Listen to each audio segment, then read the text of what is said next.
Majlis party వాళ్ళు నిన్న Majlis party వాళ్ళు ఒక ప్రెస్ నోట్ రిలీజ్ చేయడం, అలాగనే ప్రెస్ మీట్ పెట్టడం జరిగింది. వాళ్ళకు పూర్తి స్థాయిలో అన్ని విషయాలు తెలుసు.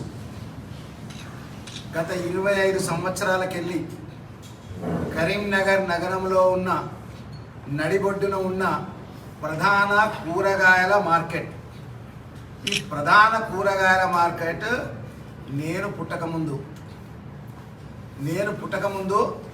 ఎప్పటి నుంచో అక్కడ ప్రధాన కూరగాయల మార్కెట్ ఉంది.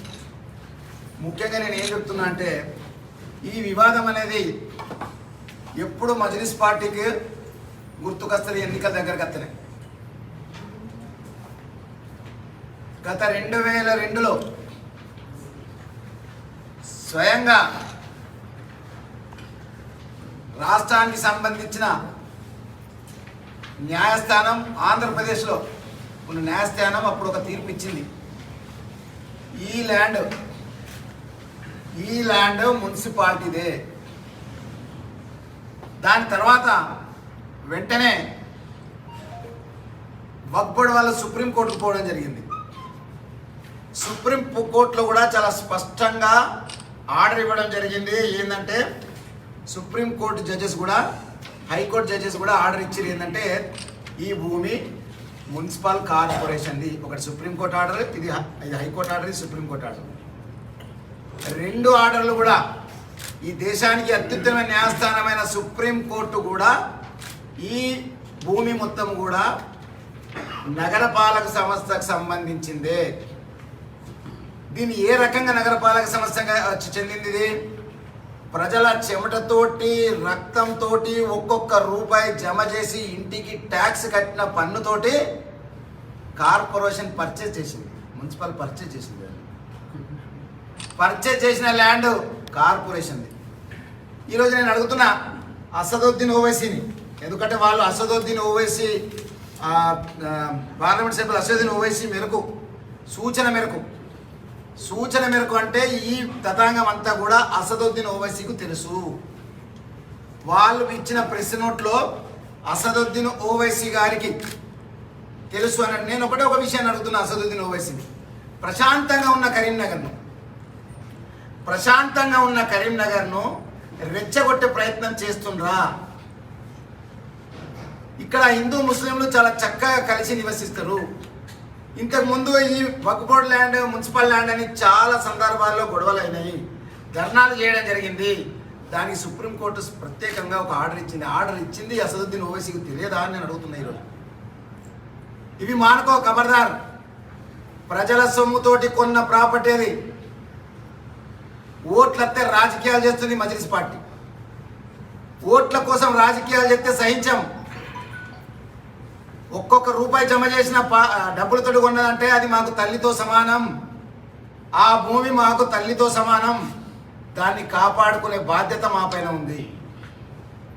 ఇన్ని సంవత్సరాలకెళ్ళి ఇన్ని కోట్లలో గెలిచి అప్పుడున్న గౌరవ కలెక్టర్ స్మితా సబర్వాల్ గారు, అమయ్ కుమార్ గారు స్వయంగా సుప్రీంకోర్టులో న్యాయవాదిని మాట్లాడి గెలిపించిన చరిత్ర మాది.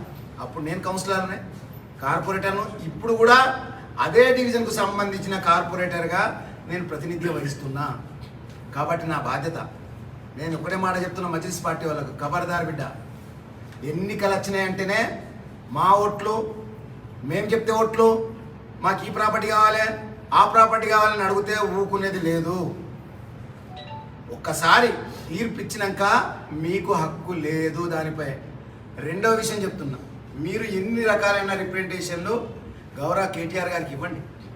మీరు అడగండి, ల్యాండ్ అడగండి, ఇంకేం అడగండి. సుప్రీంకోర్టు గెలిచిన ప్రాపర్టీలో కూడా మీరు కన్నెత్తరా? అంటే మీరు కన్నెత్తే మేము చూసుకుంటూ కావాలా? మీరు కన్నుగానికైతే మేము కన్నెర్రా చేస్తాం బిడ్డ. మీ జగల మీరు ఉండండి. మీ పార్టీ అసదుద్దీన్ ఓవైసీని ప్రశ్నిస్తున్నా నేను ఈరోజు. అసదుద్దీన్ ఓవైసీ గారి ప్రెస్ నోట్ ద్వారానే రిలీజ్ అయింది. మీరు, మీ పార్టీ ఈ రకమైన కబ్జాలకు పాల్పడే ప్రసక్తే లేదు. మీకు వక్ఫ్ బోర్డుకున్న ప్రాపర్టీ జడ్జిమెంట్లో చాలా స్పష్టంగా రాయడం జరిగింది. 1052 గజాలే. 1052 గజాల కంటే ఒక్క ఇంచ్ ఎక్కున్నా కానీ అది మున్సిపల్ కార్పొరేషన్దే. ఒకవేళ తక్కువ ఉంటే మేము ఇస్తాం, మీకు మున్సిపల్ కార్పొరేషన్ ఇస్తుంది, ప్రజలు ఇస్తారు. ఎందుకంటే ప్రజల సముద్రం ఉన్నది కాబట్టి ఒక్క ఇంచు కూడా 1052 అంటే 1052 గజాల కంటే ఎక్కువ మీకు ఉండకూడదు. అది మీ డాక్యుమెంట్లోనే ఉంది. కానీ ఈరోజు మీరు ఏం చెప్తారంటే మొత్తం 1052 గజాలు అంటారు. కాబట్టి ఆల్రెడీ సుప్రీంకోర్టు తీర్పు ఇచ్చింది. ఎందుకు ఈ రాజకీయాలు ప్రశాంతంగా ఉన్న కరీంనగర్లో? గౌరవ ముఖ్యమంత్రి గారు చాలా చక్కగా చెప్తారు, గంగా జమున తహజీబ్ అంటే తెలంగాణలో ఉందని. గంగా జమున తహజీబ్ అనేది తెలంగాణలో ఉంది. ఇంత గొప్ప తెలంగాణలో ఇలాంటి చిచ్చులు పెట్టి, ఈ మజ్లిస్ పార్టీలు ఇలాంటి చిచ్చులు పెట్టి మొత్తం ముస్లిం సమాజమే వాళ్ళ వెనుక ఉన్నట్టు, ముస్లిం సమాజమే వాళ్ళ మాట వింటున్నట్టు ఈ రకంగా వ్యవహరించడం మాత్రం ఇది ఎటో దారితీస్తుంది. ఇది ఎటో దారితీస్తుంది. ఎన్నికలు వస్తేనే రాజకీయ నాయకులపై ప్రజాప్రతినిధులపై ప్రెషర్ పెంచి మాకు ఇది కావాలి, మాకు అది కావాలి అంటే ఇది బ్లాక్ మెయిల్ రాజకీయాలకు పాల్పడుతుండ్రు. అసదుద్దీన్ ఓవైసీ, నువ్వు మళ్ళొక్కసారి ఇలాంటి ప్రెస్ నోట్లు మీ పేరు ద్వారా రిలీజ్ అవుతున్నాయి. మీ పేరు ఉంది స్పష్టంగా ప్రెస్ నోట్లో. అసదుద్దీన్ ఓవైసీ గారి సూచన మేరకు, అంటే అసదుద్దీన్ ఓవైసీ ఇక్కడికి వచ్చే పంచాయతీ పెట్టుకున్నాడా, కొట్లాడుతుందా? సమాధానం చెప్పాలి. నేను ఈరోజు మొన్ననే గౌరవ మంత్రులు కేటీఆర్ రాకముందు ఒక బ్రహ్మాండమైన ప్లాన్ వేసిండ్రు. కబ్జా చేసుకునే ప్రయత్నం చేసిండ్రు. ఒకసారి కబ్జాకు గురి చేసుకొని ఆడ షెడ్ నిర్మాణం చేస్తే చాలా కొట్లాడి అంటే టౌన్ ప్లానింగ్ అధికారులతోటి 9 రోజులు దానికి కష్టపడి దాన్ని తొలగిస్తే మళ్ళీ కేటీఆర్ గారు వస్తున్న ఒకరోజు ముందే మళ్ళీ షెడ్ వేయడం జరుగుతుంది. అంటే ఏం చేయాలనుకుంటున్నా నాకు అర్థమవుతలేదు. అసలు ఏం చేయాలనుకుంటున్నా నాకు అర్థమవుతలేదు. అంటే కొట్లాడి పెట్టాలా? అక్కడ కూరగాయల మిమ్మల్ని లేపాలి, షెడ్ వేయాలి, వాళ్ళని నిలబెట్టాలి. వాళ్ళు వచ్చి చక్కగా మా ఇంటి కాడనో మున్సిపల్ వచ్చి ఇడవాలి. నేనేమంటున్నా అంటే ఇలాంటి రాజకీయాలు పాల్పడకండి. ఎలక్షన్స్ వస్తే బ్లాక్మెయిల్ చేయకండి. ఓట్లు వస్తున్నాయి కాబట్టి మా ఓట్లు మీకు వేపిస్తామని బెదిరించకండి. అసదుద్దీన్ ఓవైసీ ఇలాంటి రాజకీయాలు మానుకో. చాలా ప్రశాంతంగా ఉంది కరీంనగరే చాలా ప్రశాంతంగా ఉన్న కరీంనగర్ను చెడగొట్టే ప్రయత్నం మాత్రం చేస్తే ఊరుకునేది లేదు. వెంటనే వేసిన కేసు ఏంది? మీరు వేసిండ్రు హైకోర్టులో మా పైన, కార్పొరేషన్ పైన వేసిన కేసు ఏంది? మేము ఆల్రెడీ గెలిచినాం సుప్రీంకోర్టులో. దానికి రాజకీయం చేసుకుంటూ పక్కన ఇంకో కాడ మార్కెట్ పెట్టాలని ఒత్తిడి తీసుకొచ్చి పక్కన మార్కెట్ కట్టేయడం, ఇవన్నీ మేము అబ్జర్వ్ చేస్తున్నాం. కాబట్టి నేను మళ్ళొక్కసారి మజ్లిస్ పార్టీ వాళ్ళకి చెప్తున్నా, మజ్లిస్ పార్టీ ఎన్ని డిమాండ్లను పెట్టండి, 100 డిమాండ్లు పెట్టండి. ఏంటంటే మా సమాజానికి సంబంధించిన వాళ్ళకు, మైనార్టీ సోదరులకు ఒక 500 ఉద్యోగాలు కరీంనగర్లో ఇవ్వమని చెప్పండి. ఒక 50 ఎకరాలు అడుక్కోండి మీరు, మాకేం అబ్జెక్షన్ లేదు. కానీ మున్సిపాలిటీ ల్యాండ్పై కన్నెత్తి మాత్రం ఊకున్నది లేదు. నేను మళ్ళీ చెప్తున్నా, కన్నెత్తి మాత్రం ఊకున్నది లేదు. ఇలా కన్ను వేసి 25 సంవత్సరాలకు వెళ్ళి రాజకీయ పబ్బం గడుపుకుంటున్న మజ్లిస్ పార్టీకి ఇక సాగనీయ. ఎందుకంటే ఆ డివిజన్లో ఇప్పుడు నేను పోటీ చేసి గెలిచిన, నాకు పూర్తి సమాచారం ఉంది. మీ అందరికీ కూడా ఒక కాపీ ఇస్తా. ఎందుకంటే సుప్రీంకోర్టులో గెలిచిన కాపీని కూడా మీ అందరికి ఇస్తా. ఇవి ఎందుకు చెప్తున్నా అంటే లేనిపోని డిమాండ్లు పెట్టి దాన్ని పత్రికా విలేకరులో చెప్పి, మీరు కనుక ఒకవేళ రిక్వెస్ట్ చేసి ఉంటే వాటిని రిప్రజెంటేషన్ ఇచ్చేయచ్చు. కానీ పత్రికా విలేకరులో సమావేశం పెట్టి పత్రికా సమావేశంలో ఈ రకమైన డిమాండ్ చేయడం అంటే ప్రశాంతంగా ఉన్న కరీంనగర్ను రెచ్చగొట్టడమే.